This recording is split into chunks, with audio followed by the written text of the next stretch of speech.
Avant l'aube, la carrière respire encore le froid de la nuit, et c'est ce froid qui te réveille, posé sur ta nuque et sur tes épaules comme une main fraîche. Tu es allongé sur une natte de roseau, dans un abri de pierres sèches, au flanc d'un volcan que ton peuple appelle Rano Raraku. Au-dessus de toi, le ciel commence à pâlir, et tu sais, sans avoir besoin de te lever, que la journée qui vient sera consacrée à la pierre. Tu le sais parce que ta vie entière est consacrée à la pierre. Tu es l'un des sculpteurs de l'île, l'un de ceux qui taillent les géants. L'air entre, frais, chargé d'humidité marine, et l'air ressort, plus tiède, contre la paroi de l'abri. Tu restes encore un moment immobile, à écouter. Le vent passe sur les herbes du cratère avec un long froissement qui ne s'arrête jamais vraiment, jour et nuit, parce que ton île est plantée au milieu d'un océan immense, et que rien ne vient briser la course des vents. C'est un son que tu connais depuis ta naissance, un son si constant qu'il finit par se confondre avec le silence. Tu pourrais presque t'y rendormir. Mais quelque chose t'appelle, dehors, dans la pénombre bleue. Il faut que tu comprennes où tu te trouves, cette nuit. Ton île est l'une des terres habitées les plus isolées du monde entier. Autour d'elle, dans toutes les directions, il n'y a que l'eau, des milliers de kilomètres d'eau, sans aucune autre terre en vue. La côte la plus proche est si loin qu'aucun de tes ancêtres vivants ne l'a jamais revue. Tes aïeux sont arrivés ici sur de grandes pirogues, des navigateurs venus des îles du Couchant, quelque part vers l'ouest, au terme d'un voyage que tu ne peux qu'imaginer. Les savants d'aujourd'hui en discutent encore, mais beaucoup pensent que ce peuplement fut assez tardif, sans doute autour du XIIIe siècle. Tes ancêtres étaient des Polynésiens, des gens de la mer, parmi les plus grands marins que la terre ait portés, capables de lire les étoiles, la houle et le vol des oiseaux pour trouver une tête d'épingle de terre dans l'étendue bleue. Et quand ils l'ont trouvée, cette tête d'épingle, ils l'ont nommée, ils l'ont aimée, et ils en ont fait un monde entier. Pour toi, ton île n'est pas un point minuscule perdu dans le vide. Pour toi, c'est le nombril du monde, le centre de tout, la terre par excellence. Tu l'appelles Rapa Nui, et tu n'imagines pas qu'il puisse exister d'autres patries. Tu te lèves enfin. Tes pieds nus rencontrent la roche, encore froide, légèrement humide de rosée. Tu sors de l'abri, et devant toi s'ouvre la carrière, ce grand amphithéâtre de pierre que tes mains et celles de tes pères ont creusé. La lumière monte sur le flanc du volcan, et révèle peu à peu un spectacle qui, même pour toi qui le vois chaque matin, garde quelque chose d'irréel. Partout sur la pente, des géants émergent de la roche. Des visages allongés, des fronts hauts, des nez longs et fiers, des lèvres serrées en une ligne grave. Certains sont encore couchés dans leur lit de pierre, à demi dégagés, reliés au volcan par une longue arête dorsale comme par un cordon ombilical. D'autres se dressent déjà, plantés debout au pied de la pente, le buste sorti de terre, le regard tourné vers l'horizon pâle. Il y en a des dizaines, et plus loin des centaines, à différents stades de leur naissance. La carrière tout entière est un atelier de géants, un lieu où la pierre devient peu à peu des ancêtres. Ces géants, ton peuple les nomme les Maohi. Et ce matin, comme tant d'autres matins, tu vas reprendre le travail sur l'un d'eux. Tu marches jusqu'à lui. Il est couché sur le dos, le visage tourné vers le ciel, et il est immense. Allongé contre la pente, il mesure plusieurs fois ta taille, et lorsqu'il sera debout, il dominera de très haut le plus grand des hommes. Sa pierre est d'une teinte chaude, ocre et grise, parsemée de petits trous, parce que ce n'est pas une roche dure comme le basalte noir des côtes. C'est un tuf volcanique, une cendre ancienne durcie par le temps, tendre sous l'outil, friable presque, une pierre qui se laisse tailler comme on taille un bois un peu résistant. C'est pour cela que la carrière est ici, dans ce volcan-là, et nulle part ailleurs. Rano Raraku offre à ton peuple une matière docile, faite pour devenir visage. Tu prends ton outil. Ce n'est pas une lame de métal, car tu ne connais pas le métal. C'est un pic de pierre dure, taillé dans le basalte, façonné en pointe et en tranchant, que ta main serre et que tu frappes contre la roche tendre. On les appelle des toki.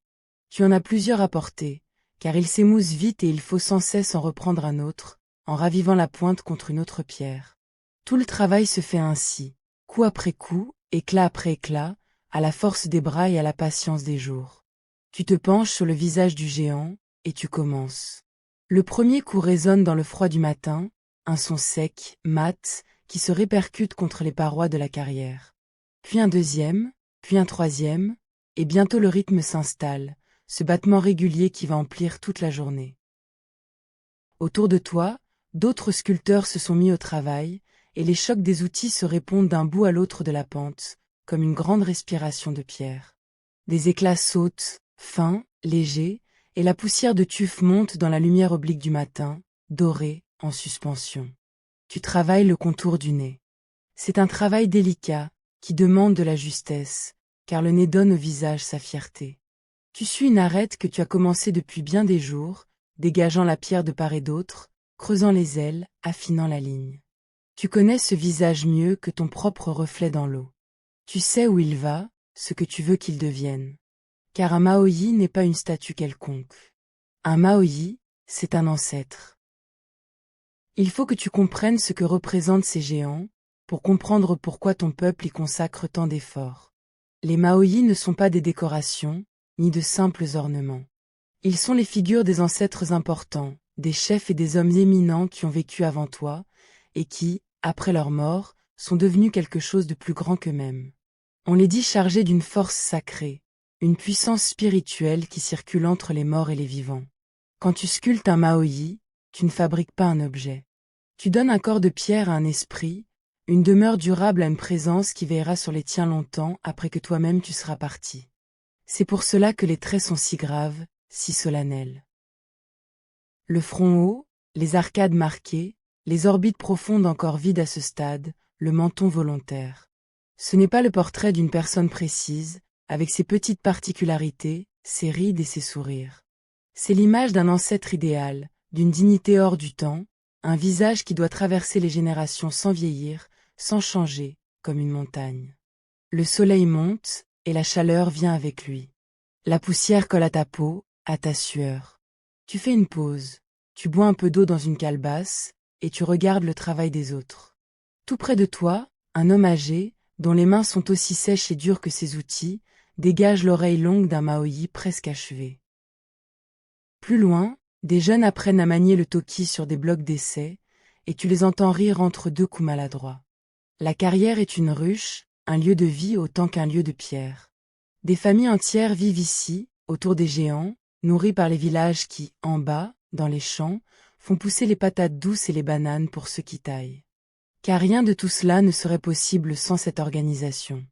Il faut que tu le saisisses, un Maoyi ne se sculpte pas seul.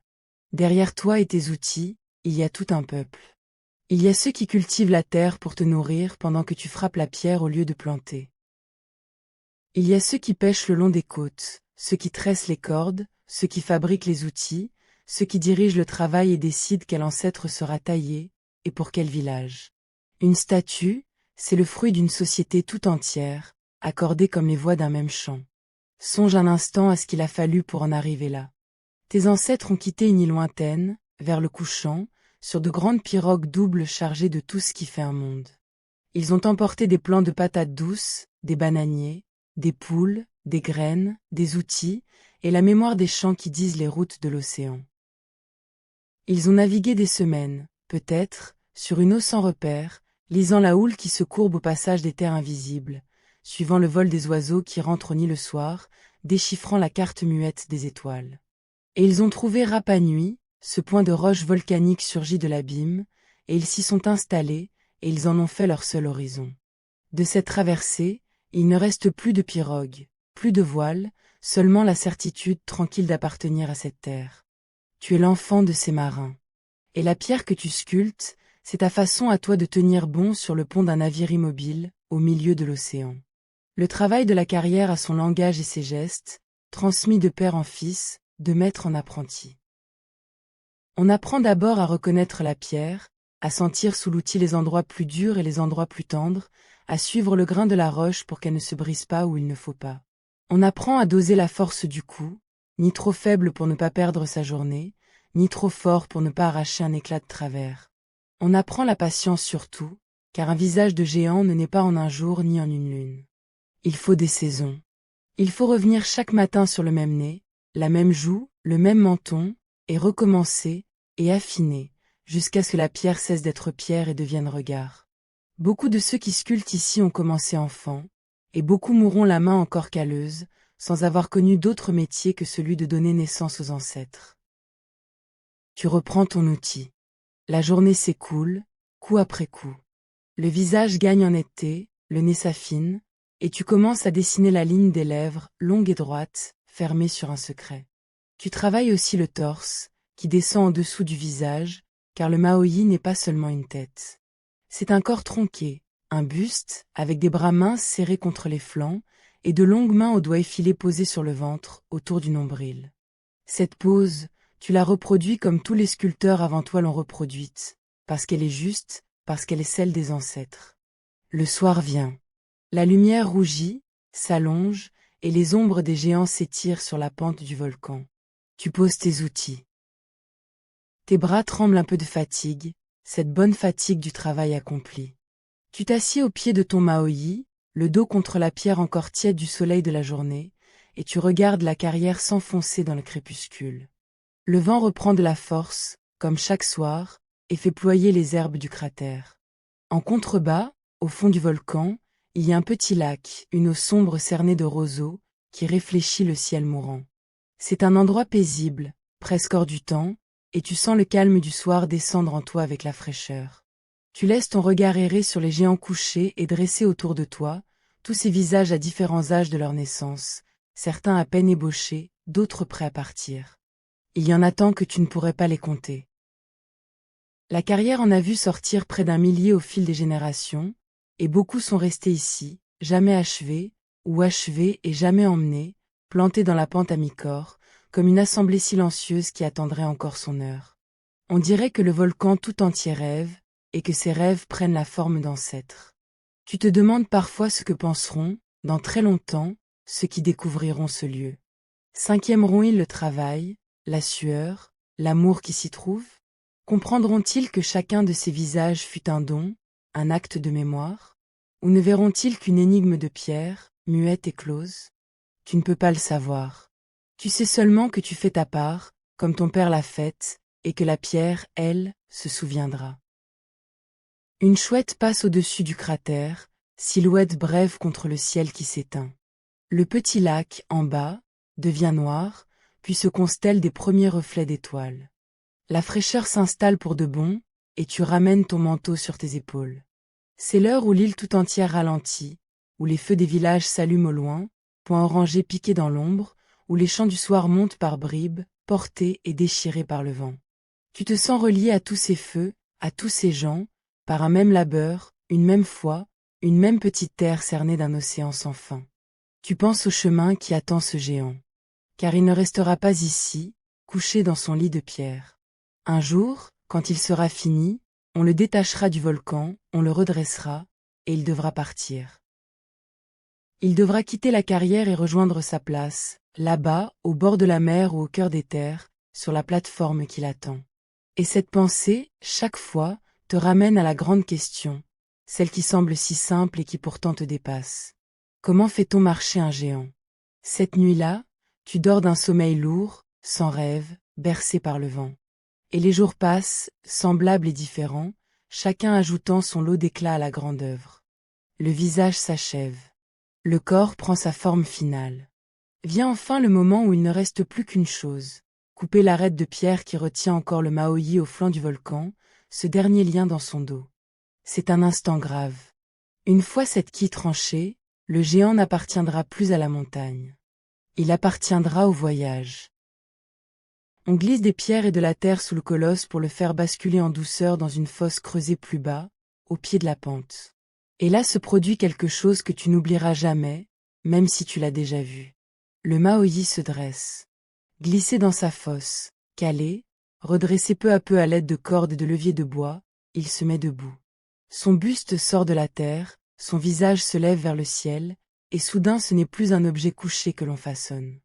C'est une présence qui se tient devant toi, droite, immense, qui te regarde presque, du haut de sa stature. Les orbites sont encore vides, le regard pas encore éveillé, mais déjà tu sens cette force, ce poids de dignité qui te fait baisser les yeux. C'est ici, au pied de la carrière, que les sculpteurs achèvent le dos du géant, ce dos qu'on ne pouvait pas atteindre tant qu'il était couché. On y grave parfois des motifs, des signes, des dessins en relief, comme un manteau de symboles. Puis, quand tout est prêt, le voyage commence. Et c'est là, ami qui m'écoute dans la nuit, que se tient la plus belle énigme de mon île.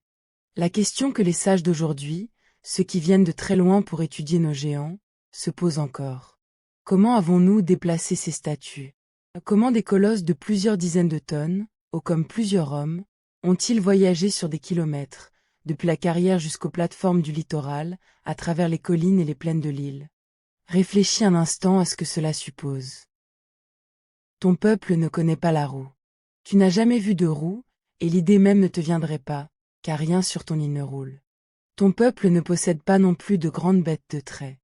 Il n'y a ni cheval, ni bœuf, ni éléphant, aucun de ces animaux puissants que d'autres terres attellent à leur fardeau.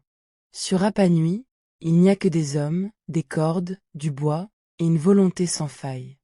Avec cela seulement, il faut faire voyager une montagne. Et pourtant, ils l'ont fait.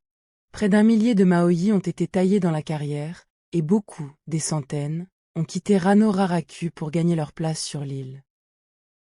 Les preuves sont là, sous les yeux de tous, debout sur les plateformes du rivage, ou parfois couchés le long des anciens chemins, abandonnés en route comme s'ils étaient tombés en chemin. Le mystère n'est pas de savoir si cela s'est produit.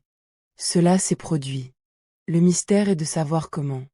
Il faut que je te dise ce que disent les anciens, la parole que l'on se transmet de bouche à oreille depuis des générations.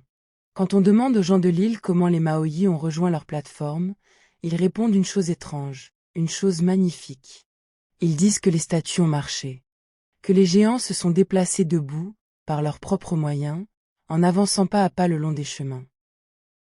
Pendant longtemps, ceux qui venaient d'ailleurs ont souri à cette réponse, croyant à une simple légende, à une de ces histoires que l'on raconte aux enfants. Une statue qui marche. Comment prendre cela au sérieux?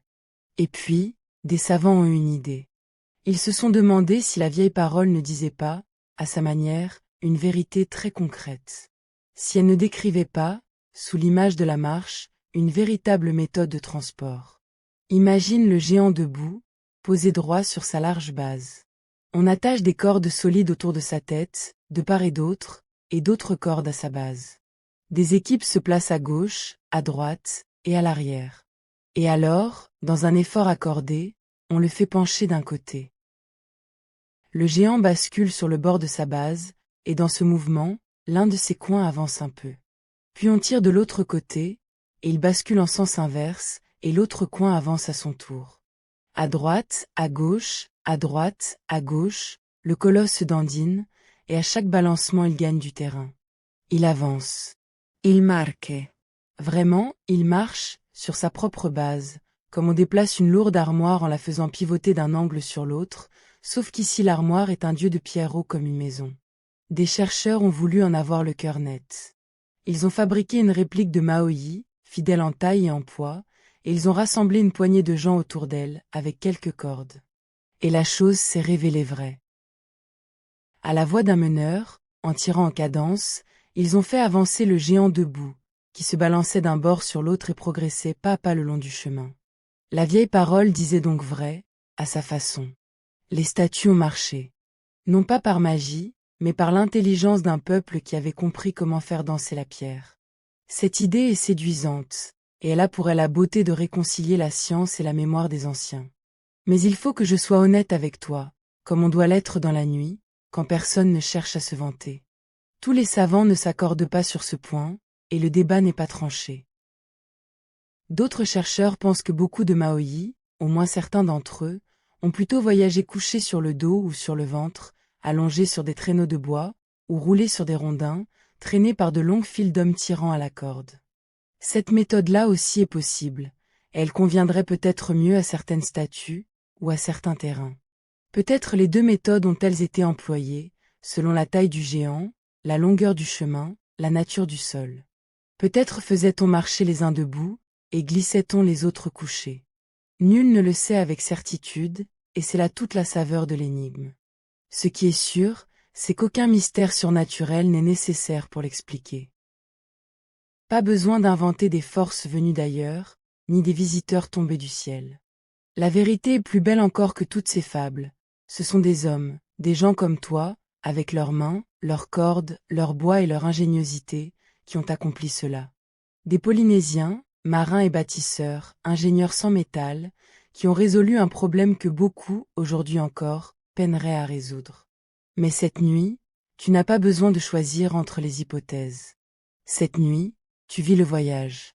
Et le tien, ce géant que tu as taillé, il va marcher. L'aube du grand départ se lève claire. Le village entier s'est rassemblé, et bien au-delà du village, car il faut beaucoup de bras pour faire voyager un ancêtre. Les cordes sont prêtes, tressées de fibres végétales, épaisses comme ton poignet, longues, robustes, le fruit de mois de patience. On les a nouées autour de la tête du Maoyi, autour de sa base. Les équipes se sont réparties, des hommes solides, le visage grave, qui connaissent leur rôle. Un meneur se tient devant, celui qui donnera le rythme, dont la voix coordonnera l'effort de tous. Tu prends ta place le long d'une corde, parmi les autres. Tu sens la fibre rude sous tes paumes, et tu sens, à travers elle, le poids du géant, cette masse énorme qui attend, prête à s'ébranler. Le meneur lève la voix. Il chante un appel, et tous répondent, et dans ce chant il y a un compte, une cadence, un signal. À droite, on tire. La corde se tend, vibre, et tu vois le géant penché, basculer sur le bord de sa base. Un grincement profond monte de la pierre contre le sol. Puis le meneur appelle de nouveau, et c'est au tour de l'autre côté de tirer, et le géant revient, bascule en sens inverse, et dans ce va-et-vient, il avance d'un pas. Un pas. Un seul. Mais le géant a bougé. La montagne s'est déplacée. Et puis un autre pas. Et encore un. Le chant se met en place, ce balancement de voix qui répond au balancement de la pierre, à droite, à gauche, à droite, à gauche, et le Maoyi descend le chemin en se dandinant, lourd, majestueux, vivant presque. Tu tires en cadence, le souffle court, les muscles tendus, et tu sens, à chaque pas du géant, une joie sourde monter en toi, la joie de prendre part à quelque chose de plus grand que toi. Il faut que tu ressentes ce que c'est, ce voyage d'un géant. Ce n'est pas seulement un effort physique. C'est une cérémonie, un acte sacré qui mobilise toute la communauté. Pendant que les hommes tirent aux cordes, d'autres veillent, chantent, encouragent, surveillent l'état du chemin et la tension des fibres. Des femmes apportent l'eau et la nourriture, des patates douces cuites, du poisson séché, de quoi tenir le corps debout dans l'effort. Les enfants suivent le cortège, fascinés, courant à côté du géant qui se dandine, riant et criant à chaque pas qu'il gagne. Les anciens, eux, marchent en silence, le visage grave, car ils savent que l'on déplace un ancêtre, et qu'un ancêtre mérite le respect.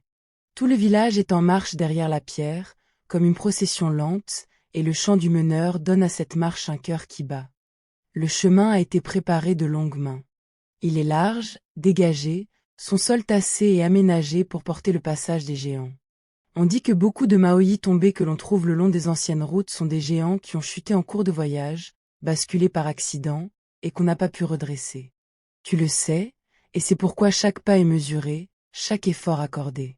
Faire tomber un ancêtre serait un malheur, une honte, peut-être un présage funeste. Alors on avance sans hâte, en accordant son geste à celui des autres, dans une concentration qui ressemble à une prière. Le soleil monte, redescend, et le géant marche toujours, kilomètre après kilomètre. La journée passe, et le voyage se poursuit le lendemain, et le surlendemain encore, car le chemin est long et la pierre est lente. La nuit, on cale le géant, on le laisse reposer debout au bord de la route, veillé par quelques hommes, et tu dors à ses pieds, épuisé, heureux. Au matin, le chant reprend, et le balancement reprend, et la marche continue. Tu traverses des collines douces couvertes d'herbe, tu longes des champs cultivés, tu passes près de villages dont les habitants sortent pour voir passer le géant, les yeux pleins de respect. Chacun sait ce qu'il regarde. Chacun sait qu'un ancêtre est en route vers sa demeure. Pendant ces journées de marche, tu apprends à connaître ton géant autrement. Tu connaissais son visage, ses traits, le grain de sa pierre. Maintenant tu connais son poids, sa façon de répondre aux cordes, le léger retard qu'il met à basculer, comme une réticence, avant de céder et d'avancer. Tu apprends à anticiper son mouvement, à sentir dans tes paumes l'instant juste où il faut tirer, et l'instant où il faut retenir. Entre les hommes des cordes et le colosse de pierre s'établit une étrange complicité, un dialogue sans parole, fait de tension et de relâchement. Tu finis par avoir l'impression que le géant veut avancer, qu'il participe à son propre voyage, qu'il marche vraiment de son plein gré vers la place qui l'attend. Et peut-être est-ce cela, au fond, que voulaient dire les anciens quand ils affirmaient que les statues avaient marché. Pas seulement la mécanique du balancement, mais cette impression, cette vérité ressentie, que le géant n'est pas un fardeau que l'on traîne, mais un être que l'on accompagne. Le soir, autour des feux dressés au bord du chemin, on raconte des histoires. On parle des géants célèbres, de ceux qui sont les plus grands de l'île, de celui, démesuré, resté inachevé dans la carrière, si vaste que jamais on n'aurait pu le faire marcher, comme si les sculpteurs avaient voulu défier la pierre elle-même et toucher l'impossible. On parle des ancêtres dont les Maohis portent la mémoire, de leur au fait, de leur lignée. On parle des chemins, des plateformes, des autres villages. Et toi, allongé près des braises, le géant veillant debout au-dessus de toi dans l'obscurité, tu écoutes ces voix sans hâte se mêler au bruit du vent, et tu glisses vers le sommeil avec le sentiment d'être exactement à ta place dans le monde. Et un jour, enfin, le rivage apparaît. La grande étendue de l'océan s'ouvre devant toi, scintillante, immense, frangée d'écume là où les vagues se brisent sur les rochers noirs. Et là, dressée au bord de la mer, t'attend la plateforme. Tu l'appelles un Nahu. Il faut que tu comprennes ce qu'est un Nahu, car c'est le but de tout ce voyage. C'est une longue plateforme de pierre, basse et massive, faite de blocs ajustés, parfois sur une grande longueur, élevée par les hommes au cœur d'un lieu sacré. C'est l'autel de la communauté, le point de rencontre entre les vivants et les morts, le cœur cérémoniel du village. Sur cette plateforme, les Maohis se dressent, alignés, côte à côte, tournés non pas vers la mer mais vers l'intérieur des terres, vers les maisons des vivants. Arrête-toi un instant sur ce détail, car il est précieux et souvent mal compris. On imagine parfois les géants de mon île tournés vers l'océan, scrutant l'horizon, comme s'ils attendaient quelque chose de la mer, comme des guetteurs. Mais c'est l'inverse. Les Maohis tournent le dos à la mer. Leur visage regarde la terre, le village, les champs, les vivants. Car ce sont des ancêtres, et un ancêtre ne surveille pas l'horizon lointain. Un ancêtre veille sur les siens. Il protège son peuple, il pose son regard chargé de force sur les maisons, sur les cultures, sur les enfants. Le géant n'attend pas la mer. Il garde la vie. Songe à ce que cela signifie pour le village. Chaque communauté de l'île possède son Nahu, sa plateforme, et ses géants à elle, ses propres ancêtres dressés. Plus une lignée est puissante, plus ces Maohis sont nombreux, hauts, soignés. Les statues deviennent ainsi la fierté visible d'un peuple, la mesure de son histoire et de sa force. Élever un géant, c'est affirmer que l'on existe, que l'on a une mémoire, que l'on a des morts illustres qui veillent. C'est inscrire dans la pierre, pour toujours, le lien entre ceux qui furent et ceux qui sont. Et le rivage de l'île finit par se border de ses sentinelles, Tahu après Tahu, village après village, une longue suite de gardiens de pierre tournés vers les terres, comme une couronne de visages graves posés tout autour de l'île. Sur Tahu, ton géant doit prendre sa place. Et il faut encore le redresser, le hisser sur la plateforme, l'asseoir sur sa base de pierre, le dresser droit. C'est peut-être l'instant le plus délicat de tous. On bâtit contre lui une rampe de pierre et de terre, un talus que l'on élève peu à peu. On glisse des leviers de bois sous sa base. Et à la force des bras, à la force des cordes, on le fait pivoter, on le redresse degré par degré, en calant sous lui des pierres à mesure qu'il se relève, pour qu'il ne retombe jamais en arrière. C'est un travail de patience extrême, où chaque progrès est verrouillé avant le suivant, où l'on ne perd jamais le terrain gagné. Pense au Pukao rouge, et à la façon dont on le devait hisser. Certains chercheurs pensent qu'on le posait sur la tête du géant alors que celui-ci était encore couché, avant de redresser l'ensemble, et que la coiffe montait avec le géant. D'autres pensent qu'on roulait le cylindre rouge jusqu'au sommet de la rampe, et qu'on l'ajustait là-haut, une fois le Maohi déjà dressé. Là encore, le débat n'est pas tranché, et chaque hypothèse a ses partisans. Ce qui est certain, c'est que poser plusieurs tonnes de pierre au sommet d'un géant déjà debout, à plusieurs mètres au-dessus du sol, sans grue, sans treuil, sans aucune machine, relève du même génie patient que tout le reste. Rien, dans cette œuvre, n'a été facile. Tout a demandé de l'astuce, de la coordination, et un nombre de bras qui suppose un peuple entier accordé à une même tâche. Tu pousses, tu tires, tu cales, avec des dizaines d'autres, et le géant se relève, degré après degré, jusqu'à ce qu'enfin il bascule à la verticale et se tienne debout sur son socle, dominant la plateforme, dominant le village, dominant la mer derrière lui. Un silence se fait. Tout le monde s'arrête. Le géant est debout, à sa place, pour la première fois et pour toujours. Mais il manque encore une chose. Il faut couronner le géant. Sur la tête de certains Maoyi, on pose un énorme cylindre de pierre rouge, taillé dans une autre carrière, celle d'une roche couleur de sang. Tu l'appelles un pukao. C'est une sorte de coiffe, ou peut-être l'image d'une autre coiffure, d'un chignon noué au sommet du crâne, comme en portaient certains hommes de haut rang. Ce bloc rouge est lui-même lourd de plusieurs tonnes, et il faut le hisser tout en haut du géant, ce qui est une prouesse de plus, un défi qui s'ajoute au défi. On le monte sans doute le long de la même rampe, on le roule, on le pousse jusqu'au sommet de la tête, et on l'ajuste là-haut, à plusieurs mètres au-dessus du sol. Quand le pukao rouge se pose enfin sur le front du géant, c'est comme si une couronne descendait sur un roi. Le Maoyi est complet. Et il manque un dernier geste, le plus sacré de tous. On sculpte ses yeux. Jusqu'ici, ses orbites étaient creuses, vides, aveugles. Mais à présent, sur la plateforme, à sa place, on lui donne des yeux faits de corail blanc, brillants, avec une pupille de pierre sombre. Et quand on pose ses yeux, on dit que le Maoyi s'éveille. Son regard s'ouvre. Sa force sacrée le remplit et rayonne sur le village. L'ancêtre est vivant parmi les siens. Il veille. Tu te tiens là, au pied de la plateforme, et tu lèves les yeux vers le géant que tes mains ont commencé à tailler, là-bas, dans le froid de la carrière, il y a si longtemps.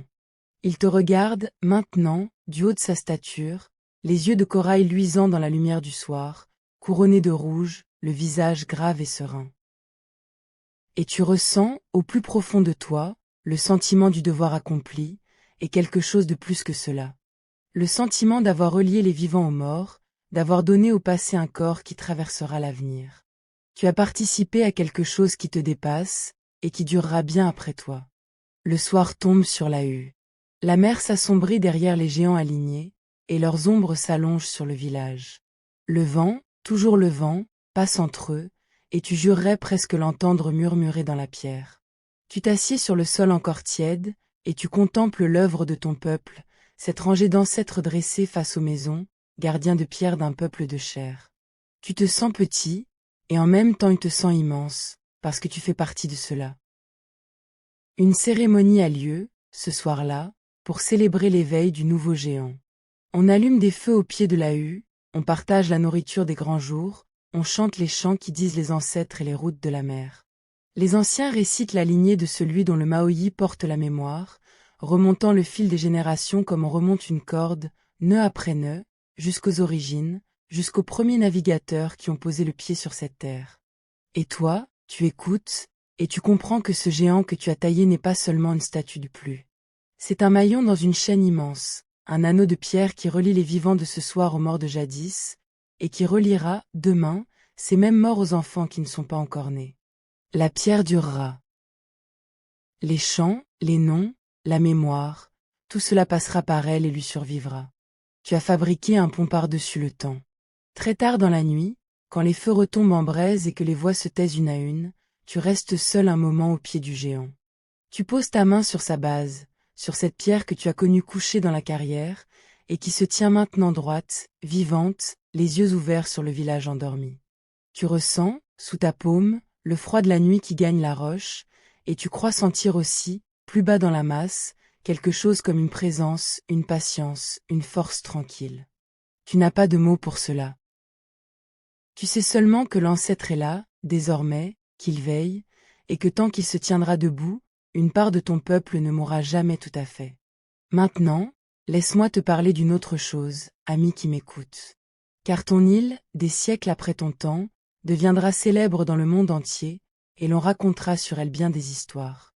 Certaines seront vraies, d'autres, moins.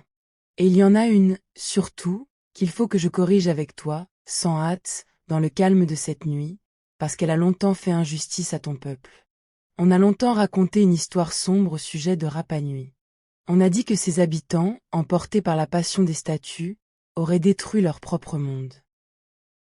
Qu'à force d'abattre les arbres pour déplacer les Maohis, ils auraient rasé la forêt de l'île, l'auraient dénudée, jusqu'à ne plus avoir de bois, plus de pirogues, plus de sol fertile. Que cette folie de pierre aurait conduit à la famine, à la guerre, à l'effondrement de toute une civilisation, un peuple se suicidant par aveuglement, victime de sa propre démesure. On a fait de mon île une parabole, un avertissement, l'exemple d'une société qui se détruit elle-même. C'est une histoire frappante. Elle a séduit beaucoup de gens, parce qu'elle ressemble à une leçon de morale, parce qu'elle fait peur, parce qu'elle est simple. Mais les recherches plus récentes la nuancent fortement, et il faut que tu le saches, pour rendre justice au tien. Il est vrai que la forêt de l'île a disparu. Cela, on le sait, c'est arrivé. Autrefois, mon île portait des palmiers, de grands palmiers qui ont presque tous disparu. Mais la cause de cette disparition n'est sans doute pas celle qu'on a longtemps crue. Les sculpteurs et leurs cordes ne sont probablement pas les grands coupables. Car avec les premiers navigateurs sont arrivés, à bord des pirogues, de petits passagers clandestins, des rats. Et ces rats, qui n'avaient ici aucun prédateur, se sont multipliés sans frein. Or les rats raffolent des graines de palmier. Ils les rongeaient, les dévoraient, empêchant les arbres de se renouveler. La forêt, peu à peu, n'a plus pu se régénérer. Les vieux arbres mouraient, et trop peu de jeunes pousses les remplaçaient. Le déclin de la forêt tient sans doute beaucoup plus à ces rongeurs qu'à la construction des statues. Et surtout, il faut regarder ce qui est arrivé plus tard, bien plus tard, après ton temps. Car le vrai malheur de mon peuple n'est pas venu de l'intérieur. Il est venu de la mer, sous la forme de voiles étrangères. À partir du XVIIIe siècle, des navires venus de l'autre bout du monde ont commencé à aborder l'île. Avec eux sont venues des maladies inconnues, contre lesquelles le peuple n'avait aucune défense, et qui ont fauché les habitants par milliers. Et au XIXe siècle est arrivé le pire de tout. Des navires sont venus enlever des hommes, des femmes, des enfants de l'île, pour les emmener au loin comme esclaves, dans des terres lointaines d'où presque aucun n'est revenu. Ces déportations, ces maladies, ce contact brutal avec un monde étranger ont décimé la population de Rapa Nui bien plus sûrement que n'importe quelle querelle de statut. Alors, lorsqu'on dit que les insulaires se sont détruits eux-mêmes, par leur folie, avant même l'arrivée des étrangers, il faut accueillir cette idée avec beaucoup de prudence. Aujourd'hui, elle est contestée. Le récit d'un effondrement provoqué par les habitants eux-mêmes ne tient plus aussi bien qu'on l'a cru. Le peuple de Rapa Nui a su vivre sur cette terre isolée pendant des siècles, s'adapter, cultiver, survivre dans un monde minuscule cerné par l'océan. Ce ne sont pas des fous qui se sont suicidés par orgueil. Ce sont des survivants, des ingénieux, des résistants, frappés enfin par des forces venues d'ailleurs, contre lesquelles personne, nulle part, n'aurait pu grand-chose. Garde cela en mémoire, comme une vérité que l'on rend à ceux à qui on l'avait prise. Les bâtisseurs des géants n'étaient pas leurs propres bourreaux. C'étaient des marins admirables et des sculpteurs de génie, qui ont fait surgir d'une petite île perdue l'une des plus extraordinaires forêts de pierre que la terre ait jamais portée.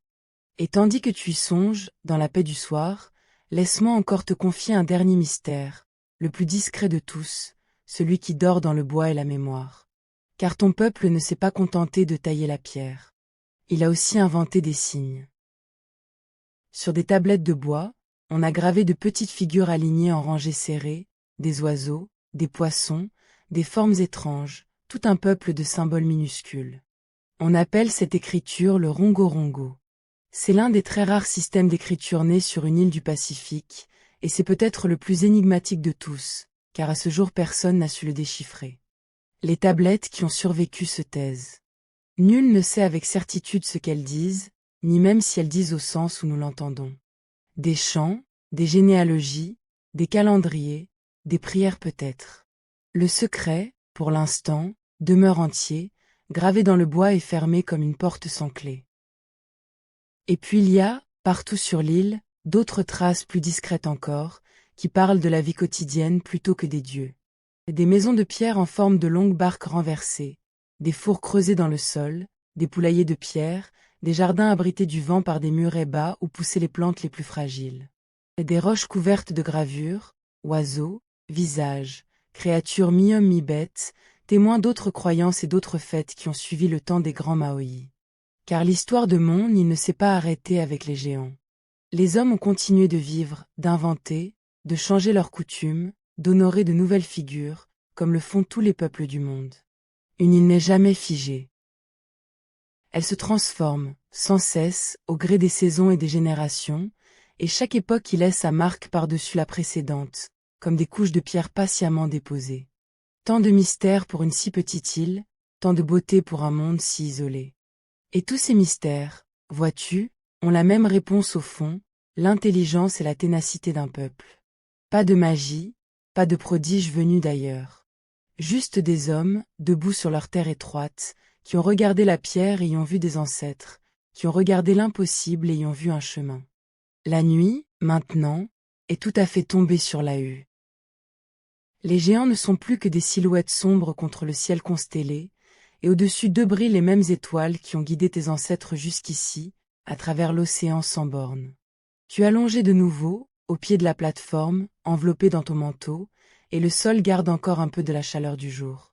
Le ressac murmure derrière les géants, un souffle régulier qui monte et redescend, comme une respiration très ample, celle de la mer elle-même. Repense à tout ce que tu as vécu cette nuit. Tu t'es éveillé dans le froid de la carrière, et tu as pris l'outil de pierre. Tu as taillé un visage d'ancêtre dans le tuf tendre du volcan, coup après coup, jour après jour, dans la poussière dorée et le chant des outils. Tu as vu le géant se dresser au pied de la pente, encore aveugle, déjà imposant. Tu l'as fait marcher, debout, balancé au bout des cordes, le long des chemins de l'île, à travers les collines et les champs, jusqu'au bord de la mer. Tu l'as hissé sur sa plateforme, tu l'as couronné de pierres rouges, et tu as vu ses yeux de corail s'ouvrir sur le monde. Tu as touché, de tes propres mains, l'une des plus belles énigmes que les hommes aient laissées derrière eux. Et tu sais, désormais, ce que beaucoup ignorent. Tu sais que les géants ont marché, par la ruse et la force des cordes, et non par sortilège. Tu sais qu'ils regardent les vivants, et non la mer. Tu sais que ton peuple n'a pas été le bourreau de lui-même, mais le gardien patient d'un monde fragile. Et tu sais qu'il reste, dans le bois des tablettes muettes, un dernier secret que nul n'a encore percé, et qui attend, paisible, son heure. Il n'y a rien à résoudre cette nuit. Les géants veillent à ta place. Ils se tiennent debout dans l'obscurité, le dos à l'océan, le visage tourné vers les tiens, et ils garderont le sommeil de l'île comme ils l'ont gardé pendant des siècles. Tu peux laisser ta vigilance se relâcher, confier le monde à leur regard de corail, et te laisser descendre, sans hâte, vers le repos. Le vent passe sur les herbes, l'océan respire derrière la pierre, et les étoiles veillent sur l'île la plus seule du monde. Et maintenant, tu peux dormir. Bonne nuit.